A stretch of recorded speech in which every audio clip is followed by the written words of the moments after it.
மேசராசிக்காரங்க நல்லது கெட்டத முழுசா தெரிஞ்சவங்க. செவ்வாய ராசி அதிபதியா கொண்டவங்க. அஸ்வினி, பரணி, கார்த்திகை 1ஆம் பாத நட்சத்திரக்காரங்க. ரொம்ப ரொம்ப புத்திசாலிக்காரங்க. எல்லா இடங்கள்லயும் நேர்மையும், உண்மையும் மட்டுமே நம்பக்கூடியவங்க. உங்களுக்கு சொந்தமோ, பந்தமோ அது தப்புனா அது தப்புதான். வெட்டு 1 துண்டு 2ன்னு பேசக்கூடியவங்க. உண்மை நியாயத்திற்கு மட்டுமே என்னைக்குமே கை கொடுப்பீங்க. உண்மைக்கு புறம்பாக எந்த ஒரு விஷயத்தையுமே செய்ய மாட்டீங்க. இதனால தான் மேசராசிக்காரங்களுக்கு நிறைய கஷ்டங்களும், துன்பங்களும் அதிகமாகவே வந்துகிட்டு இருக்கு. மேசராசிக்காரங்க போர்க்குணம் கொண்டவங்க. உங்ககிட்ட சண்டை போட்டு ஜெயிக்கிறது ரொம்ப ரொம்ப கஷ்டம். புதுமையான சிந்தனைக்கு சொந்தக்காரங்க. பூ போல மனசு, கோபத்தை மறைச்சிட்டு சிரிப்பு மட்டும் காட்டக்கூடியவங்க. எடுத்த காரியத்தை எப்படியாவது முடிச்சே தீரணும் அப்படின்றதற்காக கஷ்டப்பட்டு போராடக்கூடியவங்க. தங்களுடைய கஷ்டத்தையும், துன்பத்தையும், கண்ணீரையும் கடுகளவு கூட மற்றவங்களுக்கு தெரியாம பார்த்துக்குவீங்க. இதனால பார்க்குறவங்க எல்லாருமே மேசராசியா இவங்களுக்கு என்னப்பா சூப்பரா இருக்கிறாங்க, இவங்களுக்கு என்ன குறைச்சல் அப்படின்னு நினைச்சுக்கிட்டு இருக்காங்க. ஆனா சாப்பாடுக்கு கூட கஷ்டப்படுறது உங்களுக்கு மட்டும்தான் தெரியும். உங்க சொந்தக்காரங்க, நண்பர்களுக்கு ஒரு தேவை இருக்குதுன்னா மட்டும்தான் உங்ககிட்ட வருவாங்க. அந்த தேவை முடிஞ்ச உடனே உங்களை தூக்கி போட்டுருவாங்க. மறுபடியும் அவங்க வந்து உங்ககிட்ட உதவின்னு கேட்பாங்க. அவங்க உங்களுக்கு முன்னாடி பண்ண துரோகத்தை எல்லாமே மறந்துட்டு மீண்டும் அவங்களுக்காக உதவி செஞ்சு ஏமாறக்கூடியவங்க தான் மேசராசிக்காரங்க. வாழ்க்கையில எப்படியாவது முன்னேறிடணும் அப்படின்றதற்காக தினம் தினம் கஷ்டப்பட்டு உழைக்கக்கூடியவங்க நீங்க. உங்களுக்கு 7.5 சனி இப்ப நடந்துகிட்டு இருக்கு. 7.5 சனியோட தாக்கம் அப்படின்றது இருக்கிறது உண்மைதான். ஆனா வந்து எல்லா மேசராசிக்காரர்களுக்குமே 7.5 சனியோட தாக்கம் அப்படின்றது இருக்காது. இதுல குறிப்பிட்ட ராசிக்காரர்களுக்கும் ஒரு சில நட்சத்திரக்காரர்களுக்கு மட்டும்தான் இதனுடைய தாக்கம் அப்படின்றது முழுவதுமாகவே இருக்கும் தவிர மீதி எல்லோருமே இதை நினைச்சு பயப்பட தேவை கிடையாது. அப்படி அதனுடைய தாக்கம் உங்களுக்கு இருந்தாலும் கூட உங்களுடைய ராசியில சூரியன் வந்து உச்சத்தில் இருக்கிறார். இதன் மூலமாக உங்களுக்கு 7.5 சனியோட தாக்கம் அப்படின்றது சற்று குறைவாகவே இருக்கும். மேசராசிக்காரங்க கடந்த காலகட்டங்கள்ல தங்களுடைய வாழ்க்கையில நீங்க நல்லது நடக்க போகுதுன்னு நினைச்சுக்கிட்டு இருப்பீங்க. ஆனா உங்களுக்கு அந்த டைம்ல ஒரு மிகப்பெரிய ஏமாற்றம் தான். புதுசா ஒரு கஷ்டமும், பிரச்சனையும் தானாகவே உங்களை தேடி வந்திருக்கும். மேசராசிக்காரங்க வாழ்க்கையில தினந்தோறும் ஏதாவது ஒரு பிரச்சனை அவங்களை தேடி வந்துகிட்டே தான் இருக்கும். நீங்க இரவு நேரத்துல நிம்மதியா தூங்கலாம்னு பார்ப்பீங்க. ஆனா காலையில எந்திரிச்ச உடனே புதுசா ஒரு பிரச்சனையும், கஷ்டமும் தானாகவே உங்களை தேடி வந்திருக்கும். ஏன் எனக்கு மட்டும் இவ்வளவு கஷ்டம் வருது? என்னோட வாழ்க்கையில நான் யாருக்குமே கெடுதலையோ, கஷ்டத்தையோ, துன்பத்தையோ கொடுத்ததில்ல. என்னோட நிலைமை ஏன் இப்படி இருக்குது? அப்படின்னு தான் நிறைய நபர்கள் சொல்லிக்கிட்டு இருக்கீங்க. மேசராசிக்காரங்களுக்கு பிரச்சனைங்கிறது வரும். அது கொஞ்ச நாள் இருக்கும். அதுக்கப்புறம் அந்த பிரச்சனை போயிரும். இந்த மாதிரி பிரச்சனை வரும், போகும் அப்படின்ற நிலைமையில தான் நிறைய நபர்கள் இருக்கிறீங்க. நீங்க என்னதான் பிரச்சனையை தவிர்த்தாலும் உங்களை சுத்தி ஏதாவது ஒரு சூழ்நிலையில பிரச்சனை வந்துகிட்டு தான் இருக்கு. மேசராசிக்காரங்க சொந்த பந்தத்தை இழந்தாங்க, சொத்துக்களை இழந்தாங்க, தனக்கு நெருக்கமா இருக்கக்கூடிய உறவுகளையுமே இழந்தாங்க. கடைசியா நான் மட்டும்தான் எல்லாத்தையுமே இழந்துட்டு நிக்கிறதா இருக்குது. எனக்கு உயிர் வாழவே பிடிக்கலன்னு சொல்லிட்டு இருக்காங்க. இதுக்கு மேல என்னால வாழவே முடியல சாமி. தயவு செஞ்சு என்ன வந்து உன் கூடவே கூட்டிக்கிட்டு போயிரு. நான் இவ்வளவு கஷ்டப்பட்டதுக்கு அப்புறம் எனக்கு வாழ்க்கையில வாழணும்ன்ற எண்ணம் சுத்தமாவே போயிருச்சு. உங்க மனசுல கவலையும், துன்பமும் தான் அதிகமாகவே இருக்கு. நீங்க செய்யக்கூடிய ஒவ்வொரு விஷயத்தையுமே தடுப்பதற்கும், உங்களை அவமானப்படுத்துவதற்கும் நிறைய நபர்கள் வந்து முயற்சி பண்ணிக்கிட்டு இருக்காங்க. இது எல்லாமே தெரிஞ்சுமே கூட நீங்க என்னமோ பண்ணுங்க, எனக்கு என்ன வந்துச்சு அப்படின்னு தன் வேலையில மட்டும் என்னைக்குமே பொறுப்போலா இருக்கிறவங்க தான் மேசராசிக்காரங்க. நீங்க என்னைக்குமே மத்தவங்கள நம்பி இருக்க மாட்டீங்க. நம்மனால மத்தவங்களுக்கு கடுகளவு கூட துன்பம் வந்துடக்கூடாதுன்னு நினைக்கிறவங்க தான் நீங்க. இதுநாள் வரைக்கும் நடந்து கெட்ட விஷயத்தை எல்லாமே விட்டுருங்க. இனி வரக்கூடிய நாட்கள்ல மேசராசிக்கு எப்படிப்பட்ட நன்மைகள் வரப்போகுது அப்படின்றத நம்ம தொடர்ந்து பார்க்க போறோம். இனி வரக்கூடிய ஒரு 6, 7 மாதங்களை பொறுத்தவரைக்கும் உங்களுடைய வாழ்க்கையில முதல் மாற்றமே நீங்க கடந்த காலகட்டங்கள்ல நிறைய இடத்துல அவமானப்பட்டு, அசிங்கப்பட்டிருப்பீங்க. அந்த அவமானத்திலிருந்து மீண்டு வந்து உங்க வாழ்க்கையில வெற்றி பெற போறீங்க. ஒரு வீட்ல மேசராசிக்காரங்க இருந்தாங்க அப்படின்னா, அந்த வீட்டுடைய மொத்த கஷ்டத்தையுமே நீங்க தான் ஏத்துக்குவீங்க.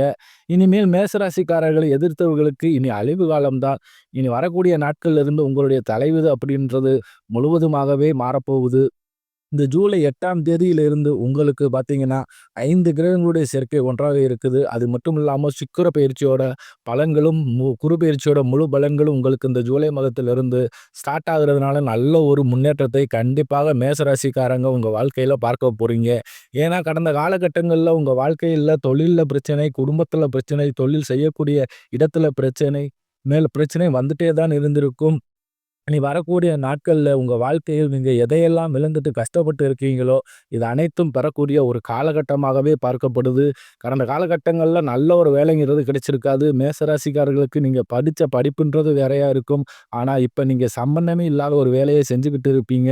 இனி வரக்கூடிய நாட்கள்ல நீங்க ஒரு அரசாங்க வேலைக்கு ட்ரை பண்ணாலும் சரி, ஐடி ஜாப்போ, பிரைவேட் ஜாப்போ, பேயிங் ஸீரோ நீங்க எந்த வேலைக்கு ட்ரை பண்ணாலும் சரி, அந்த ஜாப் அப்படின்றது உங்களுக்கு நிச்சயமாக கிடைக்கப் போகுது. கோர்ட் கேஸ்ன்னு இன்னும் ரொம்ப நாட்களா வந்து அலைஞ்சிட்டு இருக்கிற நபர்களுக்கு விரைவில் உங்களுக்கு சாதகமாகவே தீர்ப்பு வரும். சொத்து பிரச்சனை உங்களுக்கு சாதகமாகவே முடியும். சனி பகவானுடைய பார்வை உங்களுக்கு நேரடியாக இருக்கிறதுனால, இதன் மூலம் வருமானம் அப்படின்றது பல வழிகளில் வரும். தொழிலில் லாபம் சற்று அதிகமாகவே கிடைக்கும். அரசியல்வாதிகளை பொறுத்தவரைக்கும் புதிய பொறுப்புகள், புதிய பதவிகள் எல்லாமே தானாகவே உங்களை வந்து சேரும். ராகுவால உங்களுடைய செல்வாக்கு உயரும். உடல் ஆரோக்கியம் மேம்படும். சங்கடங்கள் நீங்கும். மறைமுகமாக உங்கள் தொழில் வாழ்க்கையிலும் சரி, இல்லற வாழ்க்கையிலும் சரி, நிறைய நபர்கள் தொல்லை கொடுத்திருப்பாங்க. இனி அவர்களுடைய தொந்தரவுன்றது முழுவதுமாகவே இருக்காது. கடந்த காலகட்டங்கள்ல நீங்களும் ஒரு கம்பெனில இரவு பகல் பார்க்காம உழைச்சுக்கிட்டு இருந்திருப்பீங்க. உங்களுடைய சொந்த கம்பெனியா நினைச்சு வேலை செஞ்சிருப்பீங்க. ஆனா, உங்களுக்கு சரியான ஒரு அங்கீகாரம் அப்படின்றது நீங்க வேலை பார்த்த இடங்கள்ல உங்களுக்கு கிடைச்சிருக்காது. இனி வரக்கூடிய நாட்கள்ல உங்களுக்கு சம்பள உயர்வு, பதவி உயர்வு, உங்களுக்கு மேலே இருக்கக்கூடிய அதிகாரிகளுடைய ஆதரவு முதல் கொண்டு உங்களுக்கு கிடைக்கப் போகுது. இனி உங்க வார்த்தைக்கு மதிப்பும், மரியாதையும் கிடைக்கும். அந்தஸ்து எதிர்பார்த்த உயர்வுக்கு போகப் போறீங்க. நீ நினைச்சது எல்லாமே நடக்கும். தொழில், வியாபாரம் தடைகள் அனைத்தும் விலகும். லாபம் அதிகமாக கிடைக்கும். முன்னேற்றம் உண்டாகும். வரவேண்டிய பணம் விரைவில் கைக்கு வந்து சேரும். குடும்பத்தில் நெருக்கடிகள் விலகும். செல்வாக்கு, அந்தஸ்து உயரும். வெளிநாட்டு முயற்சிகள் வெற்றியை தரும். தெய்வ சிந்தனை அதிகமாகும். பெரியோர்களுடைய உதவிகள் கிடைக்கும். உறவுகளில் இருந்த சண்டை சச்சரவு முழுவதுமாகவே விலகும். புதிய நண்பர்கள் உங்களுக்கு உதவி செய்வார்கள். தொழில்ல ஏற்பட்ட நெருக்கடிகள் நீங்கும். முடங்கி கிடந்த நிறுவனங்கள் மீண்டும் இயங்கும். வியாபாரத்தில் எதிர்பார்த்த லாபம் கிடைக்கும். புதிய தொழில் தொடங்கக்கூடிய முயற்சிகள் கண்டிப்பாக உங்களுக்கு வெற்றியை தரும். கடந்த காலகட்டங்கள்ல மேசராசிக்காரர்களுக்கு இந்த திருமண நிலை அப்படிங்கிறதே நிறைய பிரச்சனையையும், சிக்கலையுமே அதிகமாக சந்திச்சிருப்பீங்க. ஏன்னா, இதுல பெண்களுக்கு கூட ஏதாவது ஒரு வகையில திருமணம் அப்படின்றது அடைஞ்சிருது. ஆனா, ஆண்கள் தான் ரொம்ப ரொம்ப பாவம். ஏன்னா, வயது 30, 33, 35, 37 வயது வரைக்குமே நிறைய ஆண்கள் வந்து திருமண நிலையை அடையாமல் கஷ்டப்பட்டு இருக்கீங்க. கண்டிப்பாக வரக்கூடிய நாட்கள்ல உங்களுக்கு நீங்க எதிர்பார்த்த மாதிரியே நல்ல வரன் அப்படின்றது நிச்சயமாக உங்களுக்கு அமையும். வாழ்க்கை துணையை இழந்த மேசராசி ஆண்களோ, பெண்களோ அடுத்து வந்து 2வது திருமணம், அதாவது மறுமணம் பண்ணலாமா? வேணாமா? அப்படின்ற ஒரு மிகப்பெரிய குழப்பத்தில் இருப்பீங்க. அப்படி 2வது திருமணம் பண்ணும்போது சொந்தக்காரங்க தப்பா பேசிருவாங்களோ, இல்ல ஊர்க்காரன் தப்பா நெனைச்சிருவாங்களோ, இல்ல அவங்க நினைப்பாங்க, இவங்க நினைப்பாங்க அப்படின்ட்டு நெறைய நபர்கள் வந்து 2வது திருமணத்தை பத்தி யோசிக்காம இருக்கீங்க. ஏன்னா, இப்ப இருக்கக்கூடிய பொருளாதார சூழ்நிலையின் இப்படியான காலகட்டத்தை வச்சு பார்க்கும்போது, ஒரு சிங்கிள் பேரண்டால இந்த சொசைட்டிய சர்வே பண்றது ரொம்ப ரொம்ப கடினம். நீங்க எதிர்பார்த்த மாதிரியே நல்ல ஒரு மறுவாழ்க்கை அப்படின்றது நிச்சயமாக உங்களுக்கு அமையும். குழந்தை பாக்கியத்திற்காக ஏங்கிய மேசராசி நேயர்கள் பார்த்தீங்கன்னா, எங்களுக்கு மேரேஜ் ஆகி 3 வருஷம் ஆகுது சாமி, 5 வருஷம் ஆகுது, 8 வருஷம் ஆகுது. நாங்களும் போகாத ஹாஸ்பிட்டல், பார்க்காத ட்ரீட்மெண்ட் இல்ல. வாரத்துல 3 நாள் கோவிலுக்கு போய் வழிபாடு செஞ்சுட்டு தான் வந்துகிட்டு இருக்கோம் அப்படின்னு தான் நிறைய நபர்கள் சொல்லுவீங்க. கண்டிப்பா இந்த 2025 முடியறதுக்குள்ள உங்களுக்கு விரைவில் குழந்தை பாக்கியம் அப்படின்றது நிச்சயமாக உண்டாகும்.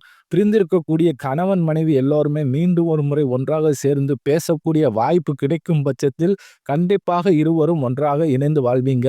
கடந்த காலகட்டங்கள்ல காதல்ல அதிகமான தோல்வியை சந்திச்சது யாருன்னு பார்த்தீங்கன்னா, அது முதலாவதா இருக்கக்கூடிய மேசராசிக்காரங்க நீங்களாத்தான் இருப்பீங்க. ஏன்னா லவ் பண்ணிட்டு இருப்பாங்க. திடீர்னு ஒரு சண்டை, சச்சரவு, மனக்கசப்பு, ஈகோ பிரச்சனை மூலமாக அந்த லவ் வந்து பிரேக்கப் ஆகியிருக்கும். இல்ல வீட்ல போய் சொல்லும்போது பெற்றோர்கள் வந்து அதற்கு தடையாக இருந்திருப்பாங்க. இதன் மூலமாக உங்களுக்கு காதல்ல நிறைய பிரச்சனைகள் ஏற்பட்டிருக்கும். இனி வரக்கூடிய நாட்கள்ல உங்களுடைய காதலை வெளிப்படுத்தும்போது, அந்த காதல் கண்டிப்பாக கைகூடும். வீட்ல போய் சொல்லும்போது பெற்றோர்களே உங்களுக்கு முன்னாடி நின்னு திருமணம் செய்து வைக்கக்கூடிய வாய்ப்புகள் அதிகமாகவே உள்ளது. இனி வரக்கூடிய நாட்கள்ல கடினமான காரியத்தை சுலபமா செஞ்சு முடிப்பீங்க. உங்க எளிமையான பேச்சு திறமையால் நீங்க அனைவரையுமே கவர்ந்து எழுப்பீங்க. மேசராசிக்காரர்களை பொறுத்தவரைக்கும் நீங்க ஆண்களோ, பெண்களோ, அரசு வேலையோ, தனியார் வேலையோ, கூலி வேலையோ நீங்க எதிர்பார்த்த வருமானம் அப்படிங்கிறது உங்களுக்கு இரட்டிப்பு மடங்காக கிடைக்கப் போகுது. இதன் மூலமாக கடந்த காலகட்டங்கள்ல ஏற்பட்ட கடன் பிரச்சனை அனைத்தும் உங்களுக்கு முழுவதுமாகவே உங்களுக்கு முடியப் போகுது. ஒரு பைசா கடன் இல்லாம அனைத்து விதமான கடனையுமே கட்டி முடியும் அளவுக்கு நல்ல ஒரு பொருளாதார முன்னேற்றம் அப்படின்றது நிச்சயமாக உங்க வாழ்க்கையில் வரப்போகுது. இனி வரக்கூடிய நாட்கள்ல உங்களுடைய வளர்ச்சி அப்படின்றது யாருமே எதிர்பார்க்காத அளவுக்கு ஒரு மிகப்பெரிய ஒரு அசுர வளர்ச்சியாகவே இருக்கப்போது.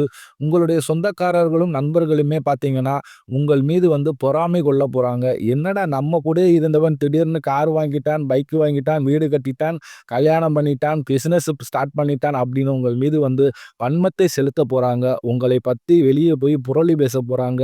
அந்த அளவுக்கு நல்ல அற்புதமான மாற்றங்கள் வந்து உங்க வாழ்க்கையில வரக்கூடிய நாட்கள்ல ஏற்பட போகுது. மேச ராசிக்காரர்களுக்கு இருக்கக்கூடிய ஒரு மிகப்பெரிய பிரச்சனை என்ன அப்படின்னு பார்த்தீங்கன்னா, யாரு நல்லவங்க, யாரு கெட்டவங்கன்னு ஜட்ஜ் பண்ணவே தெரியாத அளவுக்கு நீங்கள் இருப்பீங்க. இதன் மூலமாக தவறான நண்பர்களுடைய சேர்க்கை, பழக்கவழக்கங்கள் இருக்கும். இருக்கும் பட்சத்தில் உங்களுடைய குடும்ப வாழ்க்கை அப்படிங்கிறது கண்டிப்பாக தலைகீழாக மாறக்கூடிய வாய்ப்பு அதிகமாகவே உள்ளது. அது மட்டும் இல்லாமல் போலி உறவுகளை கண்டுபிடிச்சு நீங்க உடனே அவர்களிடமிருந்து வெளியே வந்துருங்க. ஏன்னா தவறான உறவுகளிடம் இருந்து நீங்கள் இருக்கும்போது நிச்சயமாக குடும்ப வாழ்க்கைக்கு மிகப்பெரிய ஆபத்து காத்திருக்கிறது. அது மட்டுமில்லாமல் தவறான போதை பழக்கவழக்கங்கள், மது பழக்கவழக்கங்கள் இவைகள் இருக்கும் பட்சத்தில் கண்டிப்பாக உங்க குடும்ப வாழ்க்கை அப்படின்றது நிச்சயமாக ஏதாவது ஒரு பிரச்சனையும், கஷ்டத்திலேயுமே கண்டிப்பாக வரக்கூடிய நாட்கள்ல நீங்க இருக்கிற மாதிரியே இருக்கும். முடிஞ்ச அளவுக்கு இந்த விஷயத்தில் இருந்து கொஞ்சம் வெளியே வந்துடுங்க. அப்படின்னா இனி வரக்கூடிய ஒரு 6, 7 மாதங்களை பொறுத்தவரைக்கும் நல்ல ஒரு ராஜயோகத்தை தரக்கூடிய ஒரு காலகட்டமாகவே மேசராசிக்காரர்களுக்கு பார்க்கப்படுகிறது.